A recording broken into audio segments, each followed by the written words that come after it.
So, hello everybody. Hello, Cozette. Hi everyone. And please tell me your last name. I won't even try. It's Wachtmeister. Wachtmeister. Yes, it's an old Swedish name, which is my husband's. Got it when I married him. Okay. Yeah. So we met each other like last year here in the office, and tell me something about yourself. Like, just introduce yourself to anybody who listens. Well, I'm Cozette, as I told you. I'm 35 years old. I started my first company about 4 years ago, and my latest company that I'm working at now 2 years ago. I also have a family, which consists of my husband and my son, and 3 sisters and a brother. Wow. Yeah, so... Yeah, and as far as I know, you came here as a refugee. So just shortly tell the story. Like, yeah, there was a civil war in Lebanon going on for a lot of years. So me and my parents decided to come to Sweden and run from the war about 35 years ago, almost, not 34-ish. I was 8 months at the time. And so we came here. We lived at a refugee camp for almost a year. And then we got our own place, and my mom and dad had a few classes in Swedish and other things, and worked with like whatever to save money and to buy their own like company, start their own company, and well, then they've had their own companies until they retired. So what did your father do? Oh, he's done so many things. One of the things that he did, actually, you remember the war that went on in former Yugoslavia? Yeah. Yeah, of course. During that time, a lot of refugees came to Sweden, and they have their own food culture, of course. At the time, it wasn't like regular for normal shops to have that kind of food. So my dad went and got this food at the big dock in Gothenburg, where a lot of food comes in, and he drove to the refugee camps and sold their food. It was very successful. They even had actually did a segment on him at SVT and TV4. So it was Wow. It was a very like new and groundbreaking thing to do. That's he great. did that for a lot of years, but it was hard work. He woke up at 3 a.m. and went to Gothenburg for like 2 hours, and then went to like all these camps and he came home late at night. So it was, but he's always loved being, working and yeah. So That's great. That's great. So. Your whole family is entrepreneurial minded, so it was not a surprise that you opened your company. So why did you wait so long? Well, I think it's important that you actually have something to offer when you start your own company. And I didn't feel that I had something to offer that could actually make me earn money and where I could, of course, learn new things, but also know my field. So when I found that, okay, I'm ready for this, then I did it. Don't you think you were holding yourself back, or looking from perspective, you really think that it was a good move to wait? It was a very good move. I wasn't holding myself back, I really do. I think I jumped into things too fast, honestly. But no, because there was experience and network that needed to be, on my side first. So when I started my own company, it wasn't that of a big leap to actually. I already had the network, I had the knowledge. The timing was really good. And what did you do before? Sorry? What did you do before? I actually almost did the same thing, but at a company. So So should I tell you guys what my company does? What This will be in the second part. Oh, sorry. Sorry. I feel like I'm talking about, but I'm talking around it, because I can't really, address it. We'll dig in right. Yeah. So it was a big difference. I mean, from doing this for someone else and someone else's company, and then doing it yourself and actually starting a company around it, because that's a big thing, and everything was new for me. So. I did all our paperwork almost the first 6 months, and I Googled everything. Yeah. Of course. And I made some mistakes, but nothing that couldn't be fixed. So Okay, so couldn't afford to hire anyone. We're bootstrapped, so we didn't take any investments or anything. We had our starting the 50,000 that you need to have to start a aktiebolag here in Sweden, but that was it. And then I lived off of saved money for a year. so I didn't have to take any salary. But we had our first client our first month, so, and then we just like, it continued. So it's been a cool trip, an exhausting trip, and fun trip, and I wouldn't want to do a different trip, actually. So, great. Yeah. Anything from your personal life that could like put some light on our conversation about the business? How do you mean? I don't know, something you would like to add. I don't know what to ask more. Well, yeah, I would like to add something because this was really big for me in the decision to start my own company. I've always been a person that felt like I was a bit too much in all the companies I worked with. I talked too much and I had too many opinions, too opinionated. I always had ideas, I had things like that. And I felt that I was always, people were always pushing me back. And because I'm not a typical Swedish person, because I'm not Swedish. Sweden is my country, but I'm not Swedish originally. I have a bigger we're not as poised as a lot of Swedish people are, and I love. I mean, I'm married to a Swedish guy, so the best man in the world. So that I don't mean that as a negative thing, but I'm not like that. And all my life, I've been trying to like fight that back because I've heard like you have to just like tone yourself down.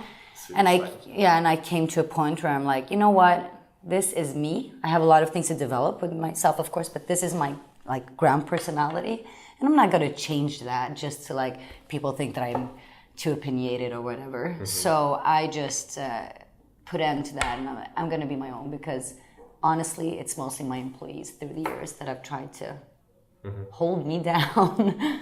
So those two things were very like intertwined. That's good. Yeah. Good. Yeah. That I think that's very important to be yourself. Like, oh, definitely. This can be a very psychological problem. Like, this can be a problem that affects every part of your life because you're just not yourself. Yeah, definitely. And just like trying to please everyone all the time, you can't do that. But you always have to have one ground rule: be nice. Don't screw anyone over. Be nice to people and just like have fun and enjoy life. It's just so. It's just too short to go around trying to be what other people want you or expect you to be. I'm just like, I'm done. I'm done with that. And you know what? Good. Life is so much better when you're done with that, because then you don't have to wear that as a, heavy thing on your shoulders. Yeah, you can just build on. Yeah.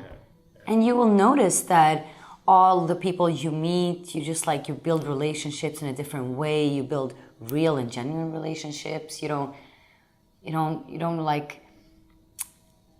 think about in the process like how am I being perceived and what were they thinking about me. It's more like being open, and that way you take the focus off yourself and actually open to other people, and cool things happen. Yeah. That's great. Yeah.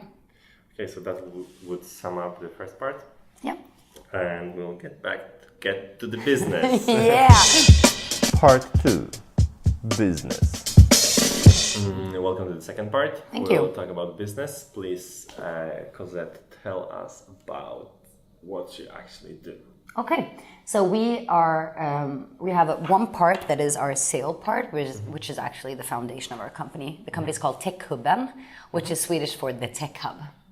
But we decided on a Swedish name because we thought it was a bit more fun. A lot of people in Sweden now choose English names, and we're like, let's do a Swedish name. Yeah, so Techhubben. And we do sales, which we go out to clients and see what kind of IT or tech consultants they are in need of. So they might need a .NET developer, a test manager, they might need an architect or a DevOps person. Right now it's a broad spectra in the tech industry. And we find consultants for them to hire for the assignments. So it might be a freelancer but everyone has their own company. We don't employ people, we employ companies. So maybe someone has their own company and they're just them, or there's a consultancy firm. They might have 5 consultants, 10 consultants, but they don't do sales, or maybe they do a bit sales, but not all of it. And we cooperate to find the right person. So I go out and try to find the right person or the right partner for this assignment specifically. And we are independent, which means that we haven't signed up with anyone that we need to take their consultants or anything. We just choose after what's right for the client.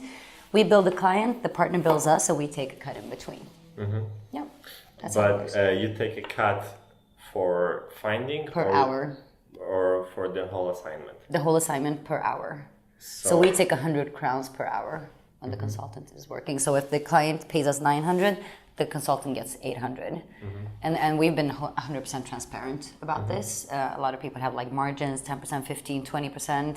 And they don't really want to say what the end price is at the clients. But we found that through our experience, we found that it hurt the trust people in between. And our thing is tech med hjärta, tech with heart. So we're trying to take away the greed and the, everyone just wants to make so much money, but maybe we've done that in our career like years ago, where money was like what we were working for, and now we have values and principles, and we feel that we want to have a good relationship, and by taking away the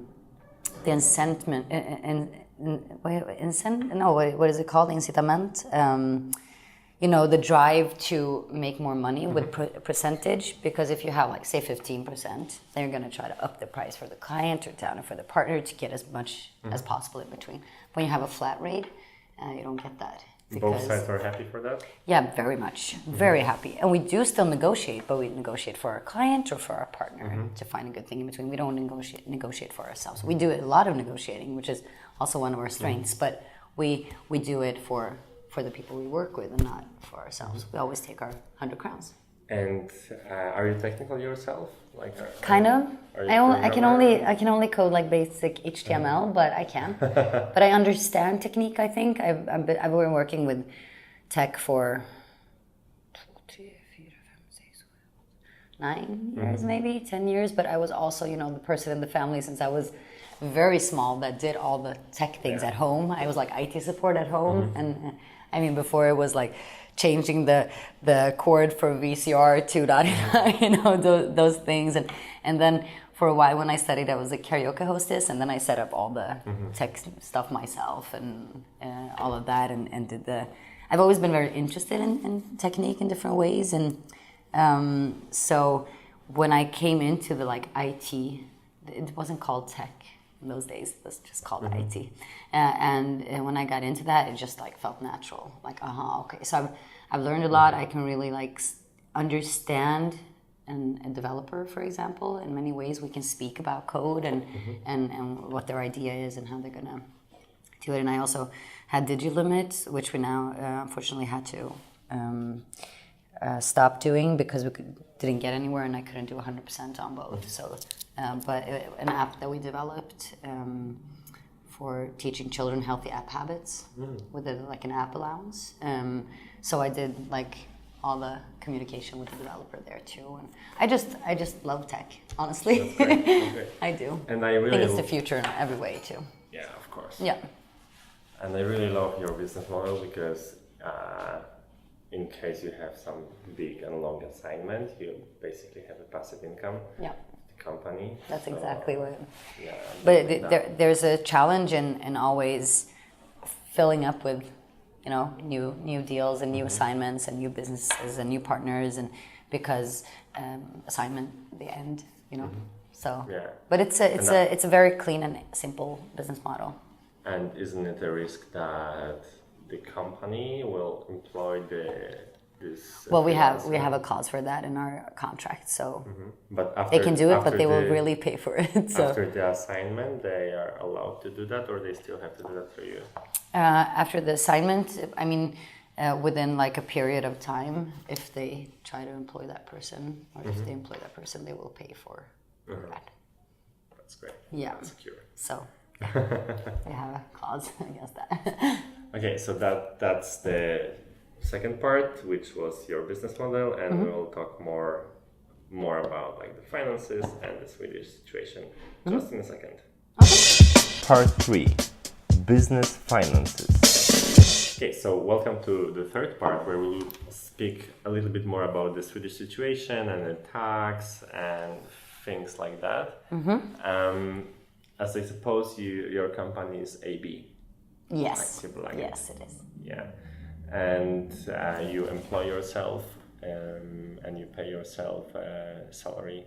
Yes, me and my founding partner, of course, yeah. I was actually a few days ago I was talking with some other guy in the office, and it came to me the question: do you pay yourself just so to survive, and you leave the money in the company, or you try to like flood the money to your personal wallet and like not to leave it in the company side? What's your strategy? Well, I mean, I'm not a tax lawyer, so I won't like don't maybe not do this, but my people do that. So my strategy is like you take a salary up to a certain point, because after that you get you hit the taxes that are like 60%, 50, 40, 50, 60. So it's like almost $500,000 per year, something like that. I think it's less than that before you hit that like margin point. And then after that, I would leave money in the company, and then at the end of the year, I would do a thing called periodiseringsfond, which allows you to put money back in the company without actually paying the taxes for the winnings. And you can then, like, in the next 3 years, if you have a tough month, you can pay things from that like fund where you've put money.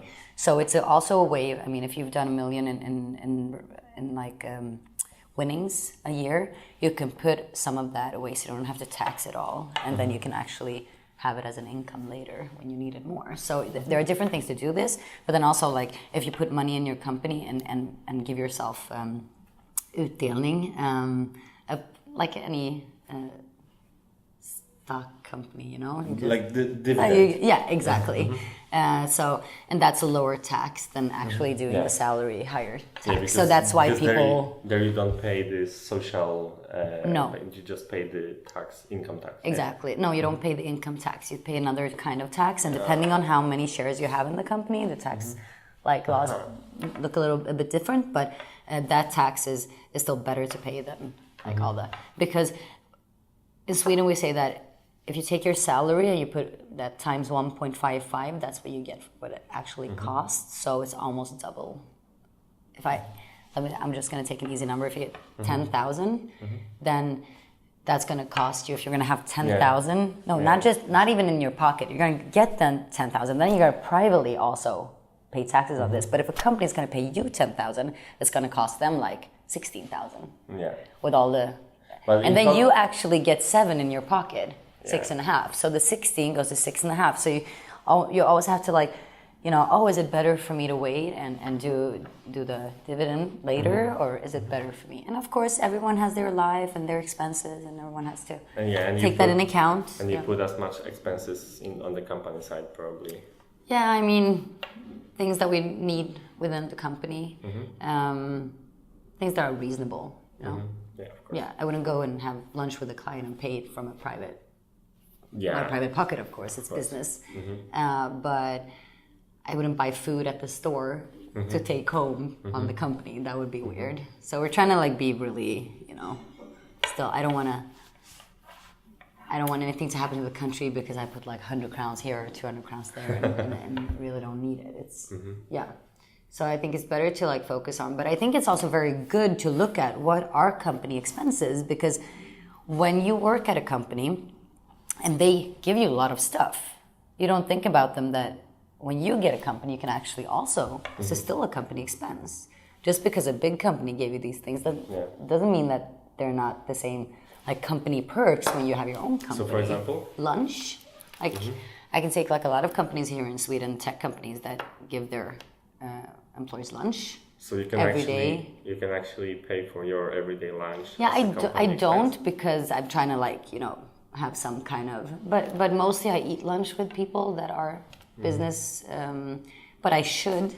That's the thing we were talking about the other day. Are we being too like, no, don't use the company card, don't use the company card? Should we like look at what, and that was one of the things that we were talking about. It's like some companies, they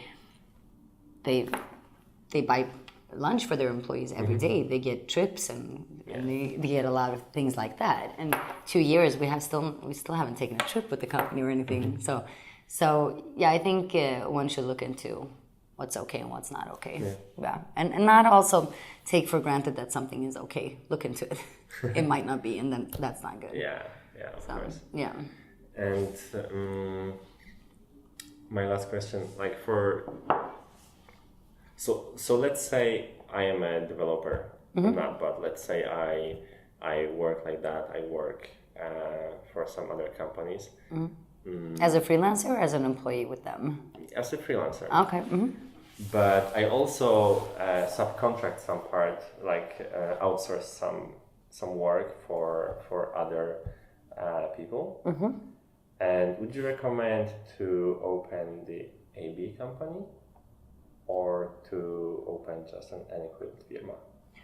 You should always open an AB if you have the opportunity to. That's true, but there are two reasons that I am holding myself back. It's first of all like this 50,000. Yeah, it's like you don't lose this money, you have it on the company side, but still I know. You have to throw it out. And the second is that until the level of this first stage of your personal income, it's actually cheaper to run an firma than AB. And you don't have to report the same way that you do an AB. Exactly. And you also have to have a board of some kind. Yes. And you have a different kind of responsibility. The biggest difference is that you are not held personally accountable. Yes. In an AB. Yeah. Because it's a juridisk person, if you know what I mean. It's not a physical person, it's a company. Enskild firma is a person. So if something would happen within the company and you can't pay, they're going to go for your personal things and your private things to be able to pay the people that want money from you. So it's a very my question, if you're planning on being like a revenue of a few millions, then it would be weird. In your business model, it's obvious. Yeah. And I have a similar business, but with real estate, similar business model. With subletting apartments back in Poland, and that's obvious. It has to be this limited company. But when I'm just taking assignments, I don't have too much responsibility, like financial responsibilities. Is it really worth opening AB? It's not. It's a good question. It's a good question.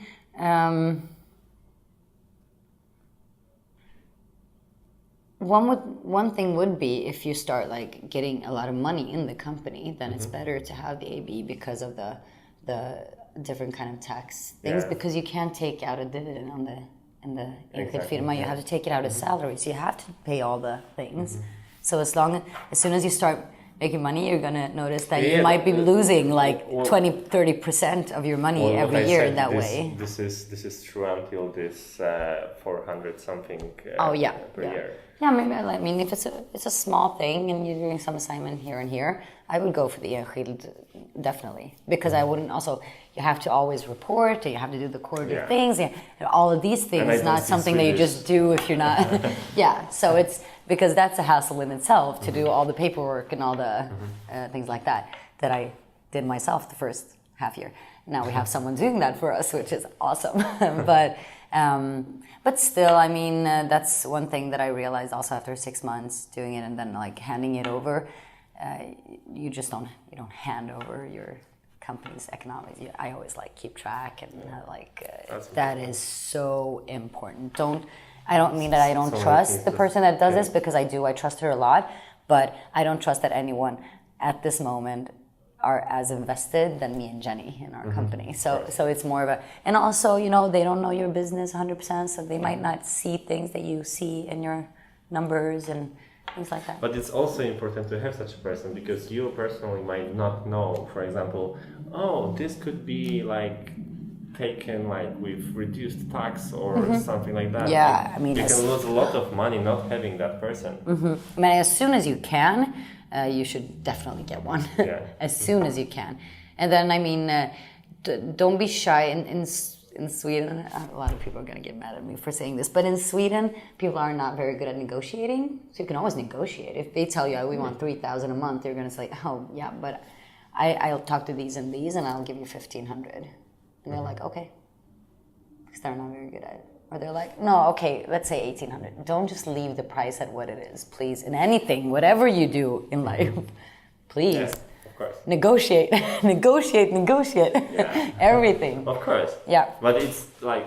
But also, like, I think maybe if you come from a different country and you're starting a company here, maybe, like, how does it work in Sweden? How, you know, in that aspect, and you might pay someone for their services, and you might not know that there's room for negotiation, but there is. There's also always room for negotiation. Always is. Yeah. Okay, so we will get to that will be a fourth part. We will get to some advice about Sweden, business in Sweden and Stockholm and so on. Okay. So we'll be back in a second. Part 4. Business in Sweden. Welcome to the fourth part, where I will try to improve myself and my business thanks to your tips. So the pressure. So maybe your father would have more to say about that, because he actually came in this age where he started working here as an immigrant, refugee, like let's say immigrant. So every country is different, cultures are different. You do business differently in different countries. So what would you say about business in Sweden? Well, I can say business in general first, because that is one thing that I've two things that I've. If you're going to start your company with someone, do your effing due diligence if that is the right person to start your company with, because it's going to be critical for everything. So it's worse than marriage. It can be worse than marriage. I love marriage, so worse than marriage. I don't know if I'd put it like that. No, but it's it's more very important it's more even maybe actually more important decision, because the fact that I found Jenny is like. Wow, I don't even know how that happened. We're perfect with each other, and it's like I couldn't have imagined it to be better than this. But there was a lot of ways that it could have gone before we landed in it being us two, and we've talked about it so many times.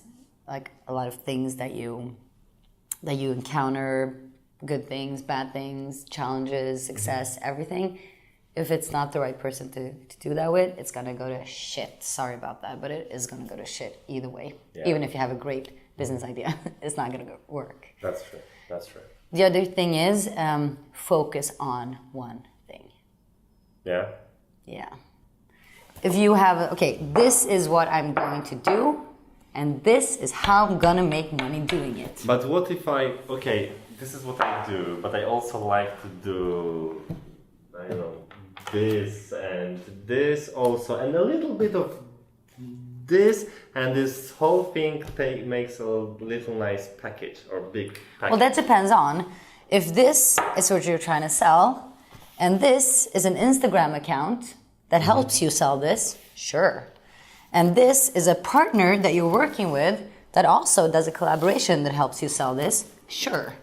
But if this is shoes, and this is tech, and this is something else, TVs, then this is going to be and this is going to be and this is going to be nothing's going to be wow. Let's get my example. Okay. So my base thing is that I do websites. I can do kick-ass, nice websites. But I also have this YouTube channel, and I started it as my own expression and like outcome of my creativity, but it started to be my. I'm going to borrow the example here for a while. Okay. Yeah. Wait. No, it's okay. It's okay. Yeah. So it became a part of my business because in Poland it brought me a lot of business, which is a good thing. That's what I'm trying to do now in Sweden. But also, because I started playing with the camera and so on, I started getting better and better. People started asking me, maybe you can do video for me. So now I'm offering also video content for, like, let's say you have a company, you want your Instagram videos, or you want to recap from an event or something like that. So I'm also offering this. And also when you need, I don't know, what can I add? I don't know, some other thing. But what thing? That's the important thing. I mean, it doesn't matter. It's not. Okay, let's say because I need to know what it is. I just finalized that I don't do that anymore. But I also had my real estate company in Poland, so I was once one foot in there, but this is already gone. Let's say. Yeah, because that would be what I would take away. And I did. Yeah, because all of these things, they work together.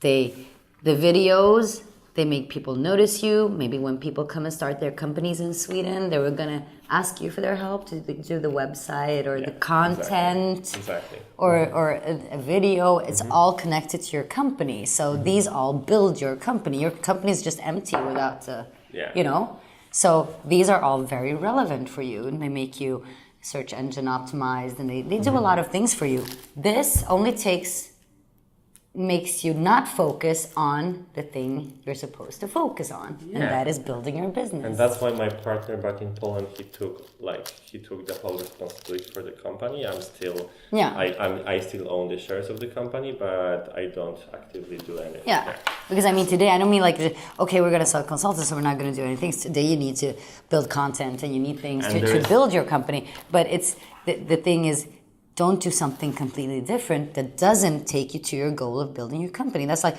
I always say, like, if you focus on something, that's going to happen for you. What about Richard Branson? He has 400 companies. Yeah, but he didn't start that way. He didn't start with 400 companies. Now he has people running these companies, and he's like an orchestra of everything. But he didn't start by starting 400 companies, because then none of the companies would have succeeded. And maybe he's like this super whiz, which could have handled it. But I think like a regular, normal, intelligent person that still has a drive will be unfocused and will lose focus of the business and will not be able to do everything they want to do. You can always like, I want to have a few clients here and maybe half succeed here, and I want to half succeed here, and I want to half succeed here. Maybe you can make it work, but you won't like super succeed. And super succeed doesn't mean that you want like a 1 billion revenue, because that's not success for everyone. We don't want that.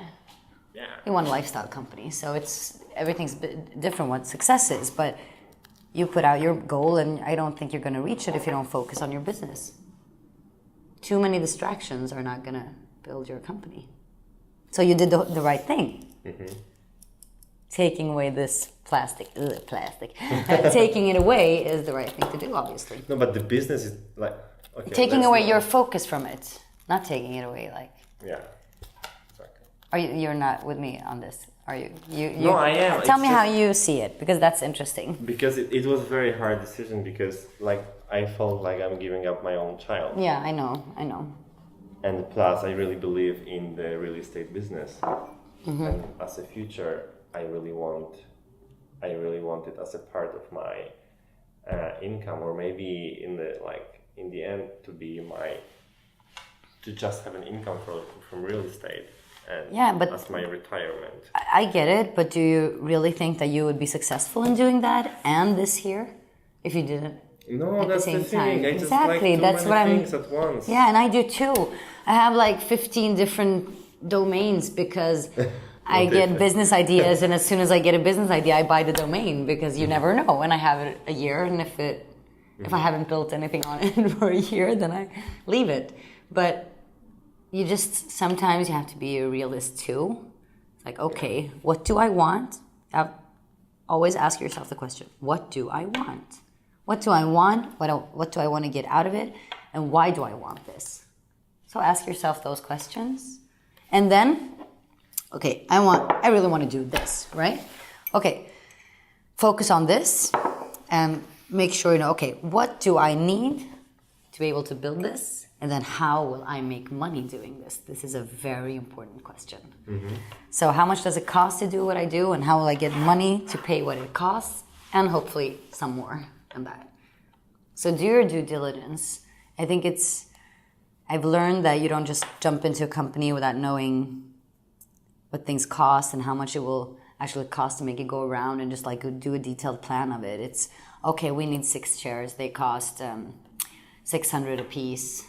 okay, then we need to build these, 15 hours to be able to pay for the chairs. Sort of just like it's a very basic kindergarten math thing, but you should really do it to realistically see what it would take for you to live off of your company. And then just goals. I think goals are very important, and you don't need to make goals that are up in the sky. Like people nowadays, everything has to be so, your goal should be to double this and double that, and just like, everything is so hysterical nowadays. Just see what goals you have. Okay, my goal is to keep the lifestyle that I have and still maybe grow a bit with okay, let's see, I want to grow with 5 clients this year, for example. And how am I going to do that? And analyze what the best way that you think that you should get these clients. And when you've decided these 5 clients, then you will put everything that you do into getting these 5 clients. So nyckeltal is a key. No, it's like in your numbers and everything, you focus on a key number. So let's say we're selling these and these, and now we want to start selling more of these. That's the key thing that we're going to look at, the sales of these. So everyone's going to focus everything they have on selling more of these. You're going to put your energy into it. You're going to put all your calls into it. You're going to talk about it at dinners. You're going to just like when you write something on the internet, and you're just going to focus on this. And I can promise you the sales will go up. And that's the same thing in your company. Focus on what you want to do and hang in there, and I think it will happen. But when you don't focus... Okay, so you think it's good to build a portfolio of products that are focused around the same thing. Yeah, focused around your business idea. There is your company that comes to me. You can have like branding and logo, and you can have like website and all these like business cards and things like that. And now I think you're going way off for one person, because I also need to trust this person. As I said before, this could I'm be not like doing everything myself. No. Oh yeah. That's a different. Of course, you're outsourcing some things. You were talking about yourself, because if someone outsources, but you outsource things too. You have like these. That's a different thing. Yeah, because if you are by yourself and you actually know a bit about everything, the thing is that a client may think that you don't do things as well because there's so many things. So it's like, I'm the best at this, and then you start getting clients, and then you build on the existing clients. That's a very important thing for me. That's the thing that I struggle with here in Stockholm. How do I convince potential clients, that I am trustworthy? Okay, I don't speak Swedish. I'm not Swedish, but which is the first Google for Swedish people. Yeah, I noticed. It's a very closed up community in that way. I know. But I learned Swedish, but I know that even if I learn like 5 years, even if I spend the whole 2 years just learning Swedish, I will never speak Swedish as you. No. You will always know that. Well, I think it's changing a lot because of all the tech startups in Sweden, and a lot of people today. I mean, look at the company my husband works at. He doesn't even speak Swedish in his company. They have people from 45 different countries, and nobody ever speaks Swedish. So things are changing. We have a lot of unicorns here that I think we've also realized that we've come to a point now in the market, especially in the tech area, which is of course the area that I know about, is that if you're not opening up to people not speaking Swedish, then you're not going to be able to grow your company, because a tech company most often grows its company through tech, through development, through tests, through all of these things that within the tech area are architects and whatever, and we don't have enough of them in Sweden. So if we don't open our minds and open our doors and open our hearts to other things, then you're going to be the one left behind, because you're not going to be able to grow your company if that's what you want to do. But it is still met with a certain skepticism that you wouldn't be as trustworthy or as good or as trustworthy, I think, is the biggest word here. Yeah, because there is no problem in companies, like tech companies. They usually work internationally and they have their website in English and so on. But I mean, I have a client, restaurant or something. It takes so much struggle to find them that they really trust me and they want to hire me for something. They would pay twice more for a Swedish person. So how do I first communicate that I am a company and I can offer something really good in a really good price, and that I am, as a company, I am good in all this. So first of all, a portfolio, of course, to show something that you have done before. People like visual things, and if you show them that I've done this, then I would say that a lot of trust comes from that. But to grow and make them use other services of yours, I would say don't focus on selling these. Wait with these. Do this, do it really well, and they will be so glad with that. For people that only listen, don't watch it. Sorry. What you're referring to. So, sorry, we have this bag in front of us that has Rode microphones. No, but what I'm referring to is, let's say that you go to a company and say, I can do a website for you guys. A good website, well navigated and works on all devices and all that. And do that well, deliver that website to them. This was a content, this was a website. Oh, sorry, this was the website. I'm sorry, I forgot what was what. Okay, do it very, very well. And you will have someone who trusts you. And then you can we also offer this. So if you do search engine optimization on your website, things would look different. These and these and these would find you, and you can give them examples of how different things could look different. And then maybe they'll do this. And then you'll tell them, you know what is very search engine optimized is content. So why don't we put in some of that too? And soon you're going to have a full feathered. And you know what people love? Do you have a Facebook page? I can help you with that. We can put videos up there. I can do an explanatory video for you, which people can watch. And all of a sudden you have a full-fledged client.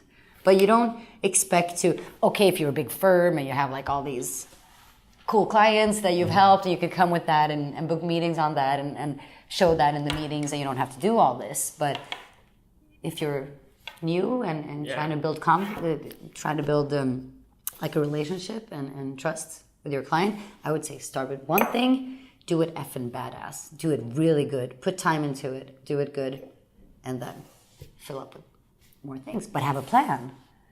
If this goes well, what is the next thing I will offer, and what kind of prices will that be? You don't want the client to feel that you're just you're pressuring them into taking more and more, because then the client will just maybe take the first thing but feel a bit uncomfortable and then not do any more of it. So have a plan. Always have a plan. Always have a plan. Yeah. Great. Don't go to a meeting without a plan. Go to a meeting with one goal. My sister taught me this. My sister is a badass woman who's been the CEO of Silicon Valley. Badass. Yeah, she's been the CEO of Silicon Valley Forum, which is super cool. But she always said, have a goal. If you go to a fair, if you go to a seminar, if you go to wherever you go, always have one goal. You don't have to have 3 goals. Have one goal. So maybe one goal from a meeting isn't that I will get this client will ask me to do their website. Maybe the meeting will be, I will get this client to let me show them what kind of websites I've done next time maybe, or I want this client to recommend me to someone else. You might have different goals every time, or I'm going to this seminar and my goal is to ask one question. When the panel asks, does anyone have any questions? My goal is to ask one question. So don't go to things aimlessly. When you have a goal, you achieve a goal. If you don't have any goals, you're probably not going to achieve any goals. Yeah, you're just going to... And I mean, don't be afraid to close shit. If someone's sitting in front of you and they're giving you signs that, they might be interested, then you're just okay, you know what? We're going to do a great website with you. I'm going to start building on this tomorrow, and we'll do our first meeting in 2 days to check out how it's going. Okay? They're going to, okay. So don't be afraid to like be confident in what you do, and be confident that this meeting is gonna take me to that step, or this meeting is gonna lead to this call, this interaction, this connection. That's great said. Thank you. I have just one more question, then maybe you will want to add something, and then we'll be finalizing. So my question is, what would a company coming to you would have to do so that you would decide to either like change your website or branding, or hire them for creating content for you as a company? And it's not a Swedish person that is calling you or I don't really care about like I don't really care. Yeah, just that. a side. But yeah, I get it. How to get your trust? Well, as you can imagine, a lot of people call me all day long about different things like this. When you have your number online, it's ridiculous at the end. It's like, should I change my number just to get away from all the calls? First of all, the worst thing I know when someone calls me is when they have a manuscript. That gets me off. Like I just like, okay, thank you, bye. I don't have time for this. I'm always polite, because we also call people and like, hi, how? Yeah. Always be polite to people. There's a person sitting there on the other side trying to like make a living. So always be nice and polite. But I hate it when people, you can hear that they have a paper in front of them and they're reading from it. That's like, hello, I am Mateusz. Exactly. It's like you don't have your heart isn't in it, so my heart isn't going to be in it too. Yeah. That's like the first thing. The second thing is something that's very important in sales is that don't do your whole thing on the phone. Do a little bit, get them in, book a meeting. You don't want to present your whole thing on the phone. That's not. People stop listening after 10 seconds. You just do like, hi, I am offering this website service. So this straight away. Yeah, and I do this much cheaper in a way that is or whatever, the angle is. I would love to come to your office or meet you for like 30 minutes, have a coffee, and just like tell you how I've looked at your website and I've seen this and this and this, and I think we can do a lot for you in a short amount of time and with not a lot of effort from your side. And book that meeting. If you can't book the meeting, you weren't going to get the sale anyway. Book the meeting. So don't try to explain your whole business idea on the phone. Yeah. People stop listening after a while, I think. Yeah. Cold email? Yes or no? Sorry? Cold email. I don't think it works. I would say LinkedIn is much better. Content. I mean, like LinkedIn message or content on LinkedIn? Add people on LinkedIn first. I get a lot of LinkedIn messages, like a lot. People just like want to cooperate from different kind. Different kind of fields from all around the world, and I always try to answer everyone, but it's difficult sometimes because there's so many. I'd say add someone on LinkedIn, and when they've they enter your page. when they've accepted your contact, I would say I wouldn't write anything. I would call the company and say, "Hi, we just connected on LinkedIn, LinkedIn, and let's talk. I did this and this and this. Can I come and see you and talk more about that?" It's the thing is that you can't be afraid of anything. You can't be ashamed of anything. Then you won't get anywhere. So just do it with confidence and be nice to people. Be polite and nice to people. You would be surprised on how far you can come by just like being yourself and being not a fake-o-bako, a phony person with people. Just like be yourself. Call like, "Hi, I'm Mateusz. I started this company in Sweden a while ago, and I can really see that I could do a lot of progress on your website. And I would love to tell you more about that. I would appreciate if we could see each other and sit down for a while, and instead of like and I do websites and I do it for this and that, and I just like be yourself, be a person, because you're talking to a person." So that's of course it's sales. easier said than done, because usually I tried that, and usually it's either not interesting, and it's always yeah, but that's we get a lot of not interested, but you have to have invändningar, as it's called. That's the salesperson's most valuable thing. That is to have learn through time. So when you call someone and they give you a reason why they don't want this, you write that reason down. And after a while, you will have a bunch of reasons, and you find an answer for that reason. That's how we work. Like they say, no, I'm not in need of consultants. Then we have something to say to that. Oh no, we already use another company for this. Then we have an answer for that. So you keep come back in at the end and say, okay, but I mean, let's meet. It's just a coffee.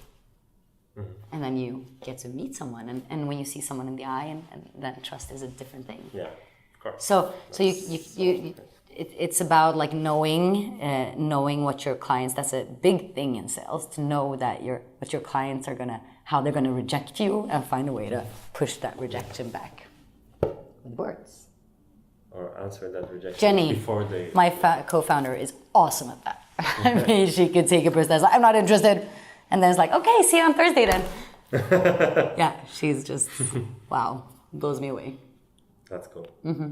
That's really, really cool. Okay, do you have any other thing to say in this subject, or should we sum it up?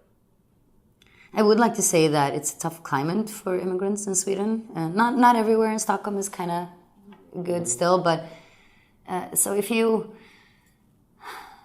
meet people that aren't what you hoped for, and things aren't what you hoped for, just remember that there are a lot of great people in this country who are not like that, and pick yourself up and try again, and eventually you will find someone who will be on your side or help you forward, or hire you, and all of these things. You just need to find those people, and sometimes it takes a bit of time, but don't get all bummed out and leave. It's gonna get better. Yeah. Great. Yeah. Thank you for that. Thank you so much. Part 5. Summary. Okay, Cozette, thank you so much for this. It was very, very valuable for me. Oh, thank you. I hope that anybody who hear that. I had fun. Yeah? Yeah, a lot of fun actually. So let's just get some final answers. Do you have any books that you really like? Oh, that book changed my life. No. Or movies, or podcasts, or people. I love Arrival, but that's more of the philosophical side of me. I do a lot of existential stuff, and I like meditation and stuff like that. And Arrival is a movie that made me. Something happened with the way I see time and space continuum. It was awesome. I love space, and I'm a very nerdy person in that way. Space and video games and stuff like that. But I wouldn't say there's a book that's changed my life, but I really liked what's it called? I think it's a Japanese Kazuo Ishiguro. What's it called? His book that he got a Nobel Prize for. I always forget what the book is called. I told you that I really don't like these questions because I don't have favorite of things. I have favorite of the month or and I also never remember names of books, movies, and things like that. So these questions always make me like, oh, what do I say about this? But I like to read different kinds of things all the time. I read I like criminal stories, and then I like comedy, and then I like romance, and then my movies are the same. It's just everything from Final Space, which if you haven't seen it is awesome, to Rick and Morty, to Big Little Lies, to Lethal Weapon. I mean, there is no consistency except for the fact that I do not like horror at all. Yeah. That is the consistency through it. But otherwise, I really like TED Talks because they're good in my. I have a kid and a company and a husband and a big social life because it's 15 minutes where I actually get to listen to nice TED Talks. My sister recommended a really cool podcast that I can recommend for you. It's about, it's not a business thing. It's about serial killers and how they follow them from their birth and their life and see like how they became like these really like cult, the ones that started cults, like Marilyn Manson and stuff, Charles Manson and people like that. Marilyn Manson, poor guy. I just made him a serial killer cult leader, I like everything. If you're a woman that comes here, you should join Heja Livet. They don't pay me or anything. I just love that group. I think we're now like 70 or 80,000 women in that group, which support each other, ask for advice, just like cry our heart out sometimes. It's on Facebook, Heja Livet. It's like Go Life. It's an awesome group. You will find a lot of comfort and advice and also friends there. And if you're looking for friends, Go Friendly, Claudia and their app is... Women. I know. I'm a woman, so that's happening. And it's for friends, meeting friends, new friends. So if you're new in town, it's pretty difficult to meet friends here. It is. It's difficult because we're very like closed up and our homes are very closed to people if they're not already friends and stuff like that. So, that's a good way to meet friends. If you're a man, I don't know really where you're gonna go. I think it's easier for men though, but I don't know. Maybe it's just a prejudice. Any like personas that you follow? Like I don't know, Gary Vaynerchuk, Grant Cardone, something like that. The thing is, I've never had idols. I remember one person that I really liked when I was a kid because I loved to sing and dance, and I've done since I was a kid. Is Michael Jackson when I was a kid, but I've never actually I want to go to that concert, that person is coming, or I recommend going to festivals sometimes, love festivals where you just like empty your mind and remember that social restraints are only there because we actually create them. They're not for real. Yeah. So sometimes you need to go into space where that is obvious for you and just reset and come back and just feel like,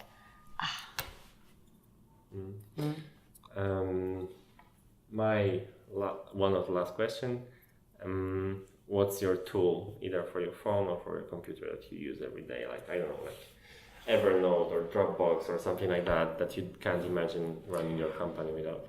Well, my email is my email is It's Jesus Christ. I'm not very happy with my email provider, but it's Outlook at the moment. So, but that's my.